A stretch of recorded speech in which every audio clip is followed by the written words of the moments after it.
നമസ്കാരം, ഏവർക്കും പുതിയ വീഡിയോയിലേക്ക് സ്വാഗതം. ഇന്ന് ഡെവലപ്മെൻറ്റ് സീരീസിൽപ്പെട്ട മറ്റൊരു വീഡിയോയുമായിട്ടാണ് നിങ്ങളുടെ മുന്നിലേക്ക് വന്നിരിക്കുന്നത്. ഇന്ന് നമ്മൾ നിങ്ങൾക്കായി അവതരിപ്പിക്കുന്നത് നിങ്ങൾക്ക് ഏവർക്കും ഇഷ്ടപ്പെടുന്ന നമ്മുടെ വീഡിയോകളിലൊന്നാണ്. നമ്മുടെ പ്രധാനപ്പെട്ട വീഡിയോകളിലൊന്നാണിത്. അതുപോലെ തന്നെ നമ്മളിതൊരു ക്യാമ്പയിൻ പോലെ മുന്നോട്ട് കൊണ്ടുപോകുന്നൊരു വീഡിയോയുമാണ്. നമുക്കറിയാം, നമ്മൾ കുറച്ച് കാലമായിട്ട് നിങ്ങൾക്ക് വീഡിയോകൾ തരുന്നില്ല എന്ന്. അത് കുറച്ച് തിരക്കുകൾ കാരണവും അസുഖ സംബന്ധമായ കാരണങ്ങളാലുമാണ് നമുക്ക് വീഡിയോ ഇടാൻ സാധിക്കാത്തത്. എന്നാൽ ഇനി മുതൽ അങ്ങോട്ട് വീഡിയോകൾ തുടർച്ചയായിട്ട് ഉണ്ടാവുമെന്ന് നിങ്ങൾക്ക് ഉറപ്പ് തരുന്നു. അപ്പോൾ ഇന്ന് നിങ്ങൾക്ക് അവതരിപ്പിക്കുന്നത് തിരുവനന്തപുരം ഇൻ്റർനാഷണൽ എയർപോർട്ടിൻ്റെ കുറേ പുതിയ അപ്ഡേറ്റുകളാണ്. തിരുവനന്തപുരം എയർപോർട്ട് എന്ന് പറയുന്നത് നമുക്കറിയാം, നമ്മുടെ കേരളത്തിലെ തന്നെ ആദ്യത്തെ എയർപോർട്ടാണ്. അതുപോലെ തന്നെ വർഷങ്ങൾക്ക് മുമ്പ് 1930 തന്നെ തുടങ്ങിയ ഒരു വിമാനത്താവളമാണ്. അതുകൊണ്ട് തന്നെ പൈതൃകം കൊണ്ടും സമ്പന്നമാണ് തിരുവനന്തപുരം അന്താരാഷ്ട്ര വിമാനത്താവളം. തിരുവനന്തപുരം അന്താരാഷ്ട്ര വിമാനത്താവളം ഇപ്പോൾ ഉയർച്ചയുടെ പാതയിലാണ്.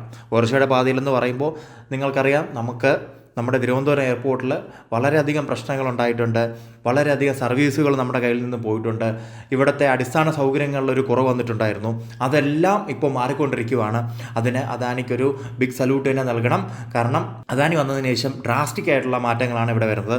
അപ്പോൾ നിങ്ങൾ പറയരുത് ഞാൻ അദാനിയുടെ സ്വന്തം ആളാണെന്ന്. അങ്ങനെയല്ല, ഞാനൊരു പുറത്തു നിന്ന് നോക്കിക്കാണുന്ന ഒരു വ്യക്തിയായിട്ടാണ് ഇത് പറയുന്നത്. തീർച്ചയായിട്ടും മാറ്റങ്ങളുണ്ട്. ആ മാറ്റങ്ങളുടെ കണക്കും നമ്മുടെ മുന്നിൽ വ്യക്തമാണ്. 2023-24 കാലഘട്ടങ്ങളിൽ നമ്മുടെ തിരുവനന്തപുരം എയർപോർട്ടുകളിലെ ATMകൾ, അതായത് നമ്മുടെ പാസഞ്ചർ മൂവ്മെൻ്റ് ആണ് ഉദ്ദേശിക്കുന്നത്. ഏപ്രിൽ 2023-24 വരെ ഏകദേശം 4.4 ദശലക്ഷമാണ്. അതായത് നമ്മുടെ സർവകാല റെക്കോർഡുകളിലൊന്നാണിത്. അതുപോലെ തന്നെ കഴിഞ്ഞ വർഷം, അതായത് 2022-23 കാലഘട്ടത്തിൽ ഇത് 3.46 ദശലക്ഷമായിരുന്നു. അപ്പോൾ തന്നെ നമുക്ക് വ്യക്തമാണ് ഇവിടെ 27% വർധനവ്. ഈ വർധനവ് കണക്കാക്കുന്നത് നമ്മുടെ എയർപോർട്ട് വളർന്നുകൊണ്ടിരിക്കുകയാണ്. നമ്മുടെ എയർപോർട്ടിൽ അടിസ്ഥാന സൗകര്യങ്ങൾ കൂടി വരുന്നുണ്ട്. നമ്മുടെ ട്രാഫിക് മൂവ്മെൻറ്റ് കൂടുന്നുണ്ട്. നമ്പർ ഓഫ് എയർലൈൻ കമ്പനികൾ കൂടുന്നുണ്ട്. പല കമ്പനികളും തിരുവനന്തപുരം എയർപോർട്ടിലേക്ക് സർവീസുകൾ നടത്താൻ താല്പര്യപ്പെടുന്നുണ്ട്. നമ്മുടെ പ്രധാന പ്രശ്നം എന്ന് പറയുന്നത് നമ്മുടെ എയർ ട്രാഫിക് സിസ്റ്റമാണ്. ഇവിടെയുള്ള റഡാർ സിസ്റ്റവും അതുപോലെ തന്നെ എയർ ട്രാഫിക് കൺട്രോളൊക്കെ ഒന്ന് മാറ്റിയാൽ മാത്രമേ അത് നമ്മുടെ കാലത്തിനനുസരിച്ച് മാറണം. അത് മാറ്റിക്കൊണ്ടിരിക്കുകയാണ്. അങ്ങനെ വരുമ്പോൾ നമ്മുടെ തിരുവനന്തപുരം എയർപോർട്ടിൽ നമുക്ക് കണ്ടിന്യൂസ് ആയിട്ട് വിത്തൗട്ട് ഡിലൈസ് നമുക്ക് ഫ്ലൈറ്റുകൾ ലാൻഡ് ചെയ്യിപ്പിക്കാനും അതുപോലെ തന്നെ ടേക്ക് ഓഫ് ചെയ്യിക്കാനും സാധിക്കും. അങ്ങനെ വരുമ്പോഴത്തേക്കും നമ്മുടെ നാട്ടിലേക്ക് ഒട്ടനവധി പുതിയ ഡെസ്റ്റിനേഷൻസും കൂടി വരും. അതുപോലെ തന്നെ നമുക്ക് ഇപ്പോഴുള്ള സർവീസുകളുടെ എണ്ണം കൂട്ടാനും സാധിക്കും. നമുക്കൊരു ഫാസ്റ്റായിട്ടുള്ള ഓപ്പറേഷൻസ് സാധിക്കും. ഫാസ്റ്റായിട്ടുള്ള ഓപ്പറേഷൻസും വരുമ്പോഴത്തേക്കും നമുക്ക് സ്വാഭാവികമായിട്ടും ഇവിടെ നമ്പർ ഓഫ് എയറോപ്ലെയിൻസിൻ്റെയും അതുപോലെ തന്നെ ഫ്ലൈറ്റ്സിൻ്റെ എണ്ണം നമുക്ക് കൂട്ടാനും സാധിക്കും. ഇനി നമ്മുടെ നാട്ടിൽ നിന്ന് ഇപ്പോൾ ഡെസ്റ്റിനേഷൻ വൈസ് നോക്കിക്കഴിഞ്ഞാൽ ഏറ്റവും കൂടുതൽ യാത്രക്കാർ ഫ്ലൈ ചെയ്തത് ഷാർജയിലേക്കാണ്. അത് ഡൊമസ്റ്റിക്കിൽ വരുമ്പോൾ ബംഗളൂരുവിലേക്കാണ്. അപ്പോൾ ഈ ഒരു മാറ്റം അല്ലെങ്കിൽ ഈ ഒരു ഡ്രാസ്റ്റിക് ചേഞ്ച് ഉൾക്കൊണ്ടുകൊണ്ട് ഇപ്പോൾ പല മാറ്റങ്ങളും നമ്മുടെ തിരുവനന്തപുരം എയർപോർട്ടിൽ നടന്നുകൊണ്ടിരിക്കുന്നുണ്ട്. ആൾറെഡി തന്നെ കാർഗോവുമായി ബന്ധപ്പെട്ട റെക്കോർഡ് വളർച്ച നമ്മൾ രേഖപ്പെടുത്തി കഴിഞ്ഞു. കാർഗോ മൂവ്മെൻറ്റ് സർവകാല റെക്കോർഡിലാണ്. അപ്പോൾ അത്രയും മികച്ച രീതിയിൽ നമുക്ക് നമ്മുടെ കാര്യങ്ങളെല്ലാം മുന്നോട്ട് പോകുന്നുണ്ട്. വളരെ മികച്ച അടിസ്ഥാന സൗകര്യങ്ങളും മികച്ച ഫെസിലിറ്റീസും നമ്മുടെ എയർപോർട്ടിൽ പുതുതായി കൊണ്ടുവരുന്നുമുണ്ട്.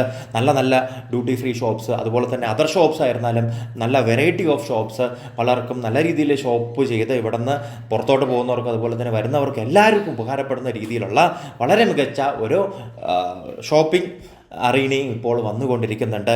അതുപോലെ തന്നെ ഫാസ്റ്റായിട്ടുള്ള മൂവ്മെൻറ്റ്സിനുള്ള ആളുകൾക്ക് ഈസി ആയിട്ട് ഇമിഗ്രേഷനൊക്കെ പൂർത്തിയാക്കാൻ പറ്റുന്ന കാര്യങ്ങളെല്ലാം ഇപ്പോൾ വരുന്നുണ്ട്. അപ്പോൾ വളരെ മികച്ച ഒരു പ്ലാൻ ഓഫ് ഓപ്പറേഷൻസും അദാനി മുന്നോട്ട് വയ്ക്കുന്നുണ്ട്. അപ്പോൾ വളരെ മികച്ച രീതിയിൽ നമ്മുടെ നാട്ടിലെ തിരുവനന്തപുരം, ദൈവത്തിൻ്റെ സ്വന്തം നാടായ തിരുവനന്തപുരത്തിൻ്റെ സ്വന്തം എയർപോർട്ടായ തിരുവനന്തപുരം രാജ്യാന്തര വിമാനത്താവളം ഇനി മറ്റൊരു ലെവലിലേക്ക് പോയിക്കൊണ്ടിരിക്കുകയാണ്.